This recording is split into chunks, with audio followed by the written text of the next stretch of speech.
you should probably have a new vision and mission in mind. 100-day plan. This concept sounds incredible. The relevance in having a plan before taking over a new role is very important. So then, Sam, why is the first 100 days in a leadership role so crucial for setting the tone for the future of success? So you need to have a plan, a strategy, a vision. You really need to understand and develop. Take the first maybe a week or two to try and understand as much as possible. But also because the 100-day plan is developed so quickly, it's typically done without a solid understanding.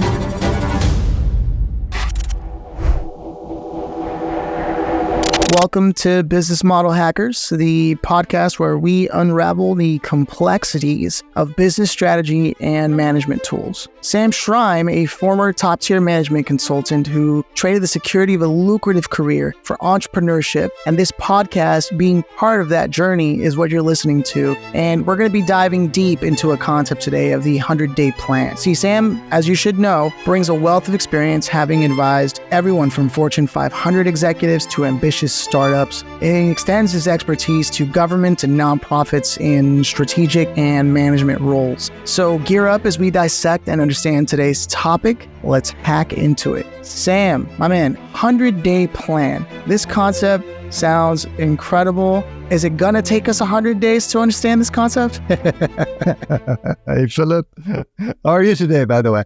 I'm doing good, man. I'm doing good. Great. Well, I don't think so. I mean, it's a very simple concept, really. But I mean, it's important. So then, Sam, why is the first 100 days in a leadership role so crucial for setting the tone for the future of success? First, I wouldn't say it's crucial, but the relevance in having a plan before taking over a new role is very important. So you need to have a plan. It's not about like the crucial of a 100-day plan, a strategy, a vision. But there are advantages. The 100-day plan is not only used, by the way, in corporate setting, right? It's used also, for example, in mergers and acquisitions when two companies merge. It's also used in startups. So it's also used in political leadership or company turnaround. There are lots of scenarios where it's primarily geared towards an individual. So an individual usually comes up with a 100-day plan. The term how it was like created is that, okay, my next 100-day plan are going to be this and that. I don't know if you recall, but even Trump at the time, he promised to roll back every policy Obama executed in the first 100 days. Remember that? Right. He had a 100-day plan, which he referred to as a contract with the American voter, right?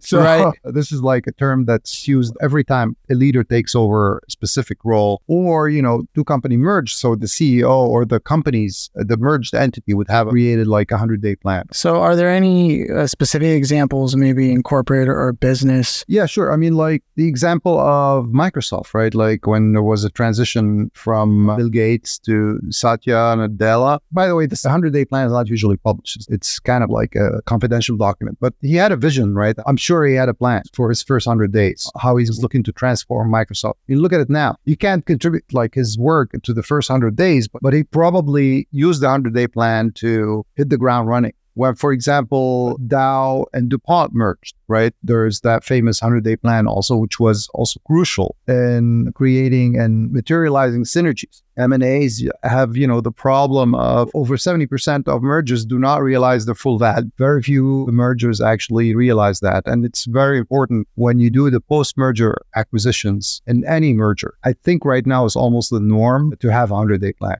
Okay.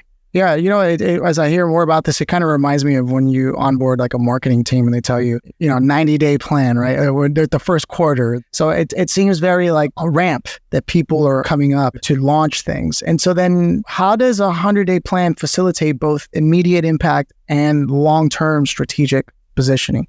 Right. I mean, there are several aspects, right, to the 100-day plan, several things I think that should be in there. If you're taking over and you're looking to do a major change, you should probably have a new vision and mission in mind. I think that should be like a core component because that kind of sets the plot for everything you want to do and include. Because, for example, the actual 100-day plan, think about it as a strategic plan for 100 days, right? That's my plan over the 100 days. What am I going to do? Of course, you're not going to conclude a lot of the things within 100 days, but you may kickstart a lot of things. And the idea of that is to have kind of a strategy, a game plan, right? And I think think that definitely your vision, your mission, this is within the company. You want to make sure it aligns with what you're trying to do, right? The second thing is, I think what's super important is you need to have at least somewhat an understanding of the current situation. Think of it almost like guided roadmaps. It's like a roadmap with the true north out there. That this is where I'm heading. Okay, that's my roadmap. It shouldn't be like rigid. You need to be aware that you don't want this 100-day plan to be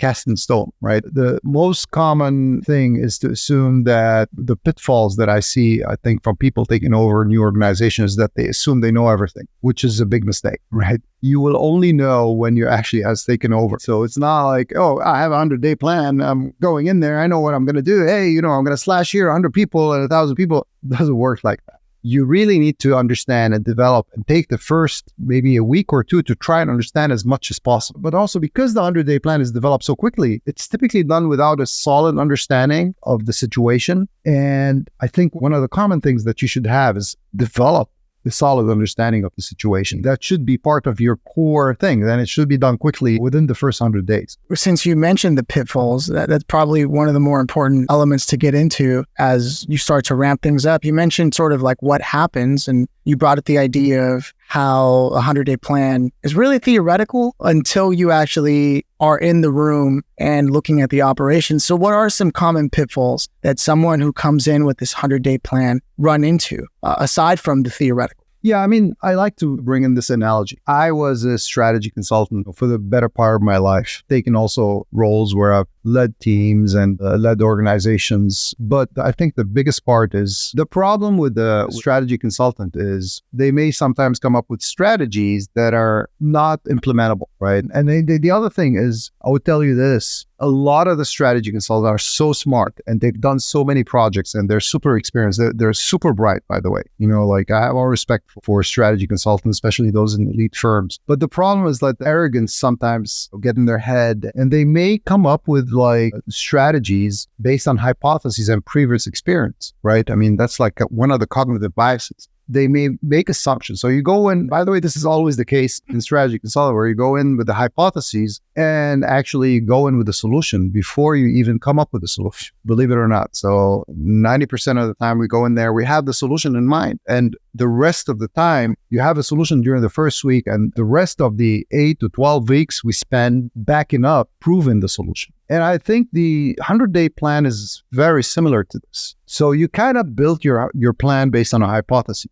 And the idea is to adjust course. You need to be agile. You need to adapt. That's the key and the importance of being able to, don't hold on to all these hypotheses. Hypotheses are hypotheses, and you try to prove it. And don't kill yourself proving it. If the first time you find that there's something goes against that hypothesis, throw it away. Replace it with a new one. And always adapt, even if you have a plan. Yeah, it's interesting that when I hear you say these things, I also think of like people who come into a work agreement and they have this plan and they see that it's not going well and they're busy trying to prove it. They start doing other things just to show that there's any progress at all. Because I feel like that's a very easy trap to fall into too, is this idea of like, well, let me just show that there's some progress being made in any capacity so that my being here or being involved or this plan, it's going in some way productive. Well, that's not necessarily the same thing as being flexible and being open and adapting, right? It's just like trying to get any quick win just to showcase. Now you're just trying to prove that you weren't a waste of money or something like that. Like I feel like that's a trap that a lot of people could easily fall into. So then with that being said, how can a leader balance the need for this idea of a quick win with the establishment of this longer term vision in their 100-day plan?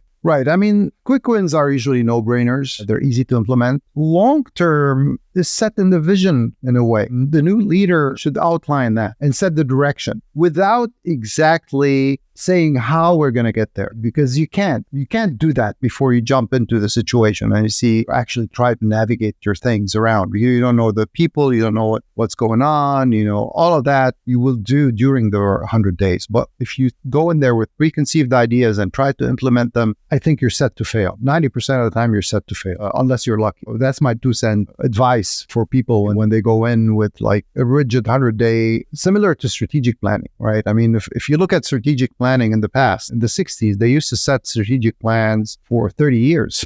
like or 10 years down the line, 30 years, like crazy, because they thought the world is like stable and nothing has changed. That's before the era of the computers and internet, in the 60s. It was easy to say, well, 30 years down the line is my strategic plan, right? And then, later on, it was shortened to like 10 years. And then it was like 5 years and then 3 years. Today, you look at, it's called dynamic strategic planning, right? I mean, that's the best practice is dynamic, meaning you don't even have a plan. You have strategic objectives. You have a vision, have like a direction. You kind of use those as guidelines. That doesn't mean you don't have a plan to execute specific things or specific initiatives. You do, but then you may reach a point where you may have to adjust things. Like if you were in 2023 and you were developing a product and suddenly AI comes along and I was just about to say the product doesn't include AI, if it doesn't include AI, what happens there? Oh, your product doesn't have AI? No, I don't want it.